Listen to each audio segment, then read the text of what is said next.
ಮಾನ್ಯ ಅಧ್ಯಕ್ಷರೇ, ಇವತ್ತು ಬೆಳಿಗ್ಗೆ ಅಜಿತ್ ಪವಾರ್ ಅವರ ನಿಧನದಿಂದ ಬಂದಿರತಕ್ಕಂಥ ಸುದ್ದಿಯನ್ನು ಕೇಳಿ ನಾವೆಲ್ಲರೂ ಕೂಡ ಭಾಳ ಮನಸ್ಸಿಗೆ ನೋವಾಗಿದೆ. ಒಬ್ಬ ಹಿರಿಯ ಸಹಕಾರಿಗಳಾಗಿದ್ದರು ಅವರು ಮತ್ತು ಸ್ನೇಹಪರವಾಗಿರ್ತಕ್ಕಂಥ ಕಾರ್ಯಕ್ರಮಗಳಲ್ಲಿ ಭಾಳಷ್ಟು ಭಾಗವಹಿಸಿ ನೇರ ನುಡಿಗೆ ಒಬ್ಬ ಹೆಸರುವಾಸಿಯಾಗಿರ್ತಕ್ಕಂಥವ್ರು. ಅವ್ರು ಮಾತಾಡ್ತಕ್ಕಂಥ ಸಂದರ್ಭದಲ್ಲಿ ಯಾವುದೇ ಮುಲಾಜಿಲ್ಲದೇ ಮಾತಾಡ್ತಕ್ಕಂಥವ್ರು, ನಿಷ್ಠೂರವಾಗಿರ್ತಕ್ಕಂಥ ಮಾತುಗಳು. ನಾನು 3-4 ಬಾರಿ ಅವ್ರ ಜೊತೆಗೆ ಸಭೆಗಳನ್ನು ಕೂಡ ನಾವು ಮಾಡಿದ್ವಿ. ನಾನು ಹಿಂದೆ ಸಹಕಾರಿ ಸಚಿವನಿದ್ದಂಥ ಸಂದರ್ಭದಲ್ಲಿ ಶರದ್ ಪವಾರ್ ಅವರು ಕೇಂದ್ರದ ಕೃಷಿ ಸಚಿವರಾದಂಥ ಸಂದರ್ಭದಲ್ಲಿ 3-4 ಬಾರಿ ನಮ್ಮನ್ನೆಲ್ಲರೂ ಕೂಡ ಕರೆದು ಆ ಸಭೆಯಲ್ಲಿ ನಾವೆಲ್ಲರೂ ಕೂಡ ಭಾಗವಹಿಸಿರ್ತಕ್ಕಂಥ ಸಂದರ್ಭದಲ್ಲಿ ಅವರ ಹತ್ತಿರದ ಸ್ವಭಾವಗಳನ್ನು, ಅವರ ನಡೆದು ಬಂದಿರತಕ್ಕಂಥ ದಾರಿಗಳನ್ನು ಭಾಳಷ್ಟು ನಾವು ಕಂಡಿದ್ದೀವಿ.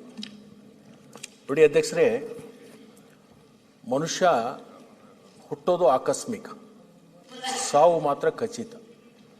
ಈ ಹುಟ್ಟು ಸಾವು ಮಧ್ಯದಲ್ಲಿರ್ತಕ್ಕಂಥ ನಮ್ಮ ಪವಿತ್ರವಾಗಿರ್ತಕ್ಕಂಥ ಬದುಕನ್ನು ನಾವು ಯಾವ ಥರದಿಂದ ಸಾರ್ಥಕತೆಯನ್ನು ಪಡ್ಕೋಬೇಕು ಅಂತಕ್ಕಂಥದ್ದು ಇವತ್ತು ಅಜಿತ್ ಪವಾರ್ ಮುಖಾಂತರ ನಾವು ತಿಳ್ಕೊಬೇಕಾಗ್ತದೆ. ಬಹುಶಃ ಬಾರಾಮತಿ ಭಾಗದಲ್ಲಿರ್ತಕ್ಕಂಥ ಅಭಿವೃದ್ಧಿ, ಅವ್ರು ಮಾಡಿರ್ತಕ್ಕಂಥ ಕಾರ್ಯಗಳು, ಸತತ 6 ಬಾರಿ ಉಪಮುಖ್ಯಮಂತ್ರಿಗಳಾಗ್ತಕ್ಕಂಥದ್ದು ಸುಲಭದ ಮಾತಲ್ಲ. ಇದು ಯಾರು ಜನರ ಮಧ್ಯದಲ್ಲಿ ಇದ್ಕೊಂಡು ಜನರ ಕಷ್ಟ ಕಾರ್ಪಣ್ಯಗಳಿಗೆ ಸ್ಪಂದನೆ ಮಾಡಿ ಅವರ ಸಮಸ್ಯೆಗಳನ್ನು ಬಗೆಹರಿಸಿ ಜನರ ಪ್ರೀತಿಯನ್ನು ಗಳಿಸ್ಕೊಂಡಿರ್ತಕ್ಕಂಥ ರಾಜಕಾರಣಿಗೆ ಮಾತ್ರ ಇಂಥ ಒಂದು ಅವಕಾಶ ಸಿಗಲಿಕ್ಕೆ ಸಾಧ್ಯ ಇದೆ. ಅಂಥ ಮಹಾನ್ ಕಾರ್ಯವನ್ನು ಮಾಡಿರ್ತಕ್ಕಂಥ ಅಜಿತ್ ಪವಾರ್ ಅವರು ಸಹಕಾರಿ ರಂಗದಲ್ಲಿ ತಮ್ಮದೇ ಆಗಿರ್ತಕ್ಕಂಥ ಒಂದು ಛಾಪನ್ನು ಮೂಡಿಸಿರ್ತಕ್ಕಂಥವ್ರು. ಬಹುಶಃ ನಾವೆಲ್ಲರೂ ಕೂಡ ಒಂದು ಅರ್ಥ ಮಾಡ್ಕೋಬೇಕು.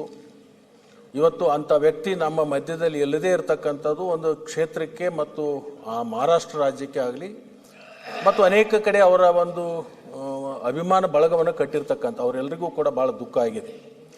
ಎಲ್ಲರೂ ಹೇಳಿದರು ಏನು ಅವ್ರ ಆತ್ಮಕ್ಕೆ ಶಾಂತಿ ಸಿಗಲಿ, ಚಿರಶಾಂತಿ ಸಿಗಲಿ ಅಂತ. ನಾನು ಅದನ್ನು ಹೇಳಕ್ಕೆ ಹೋಗಲ್ಲ.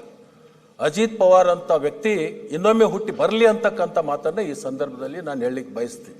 ಯಾಕಂದರೆ ಅಂಥ ವ್ಯಕ್ತಿಗಳು ದೇಶದಲ್ಲಿ, ರಾಜ್ಯದಲ್ಲಿ ಇರಬೇಕಾಗಿರ್ತಕ್ಕಂಥದ್ದು ನಮಗೆಲ್ರಿಗೂ ಕೂಡ ಒಂದು ಸ್ವಾಭಿಮಾನಕ್ಕೆ ಒಂದು ಒಳ್ಳೆಯ ಹೆಸರು ತರ್ತಕ್ಕಂಥವ್ರು.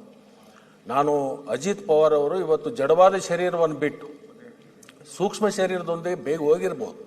ಅವರ ಸೂಕ್ಷ್ಮ ಶರೀರ ಇನ್ನೊಂದು ಜಡವಾದ ಶರೀರದಲ್ಲಿ ಸೇರ್ಪಡೆಯಾಗಿ ಮತ್ತೆ ಈ ಭೂಮಿಗೆ ಬರಲಿ, ಆ ಭಾಗದಲ್ಲಿ ಇನ್ನಷ್ಟು ಅವರ ಸೇವೆ ಸಿಗಲಿ ಅವ್ರ ಮುಖಾಂತರ ಅಂತಕ್ಕಂಥ ಮಾತನ್ನು ಈ ಸಂದರ್ಭದಲ್ಲಿ ಹೇಳಿ, ಅಂಥ ರಾಜಕಾರಣಿಗಳು, ಒಬ್ಬ ಮಾಡೆಲ್ ರಾಜಕಾರಣಿ, ಒಬ್ಬ ಅಂಥವ್ರನ್ನ ನೋಡಿ ನಾವು ಭಾಳಷ್ಟು ಕಲಿತಕ್ಕಂಥ ಅನೇಕ ವಿಚಾರಗಳನ್ನು ನಾವು ನೋಡಿದ್ವಿ.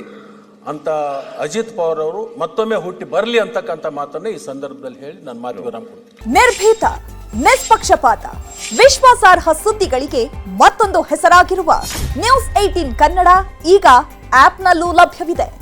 ದಯವಿಟ್ಟು ಇಲ್ಲಿರುವ QR ಕೋಡ್ ಸ್ಕ್ಯಾನ್ ಮಾಡಿಕೊಂಡು ಆಪ್ ಡೌನ್ಲೋಡ್ ಮಾಡೋದಕ್ಕೆ ಮರಿಬೇಡಿ.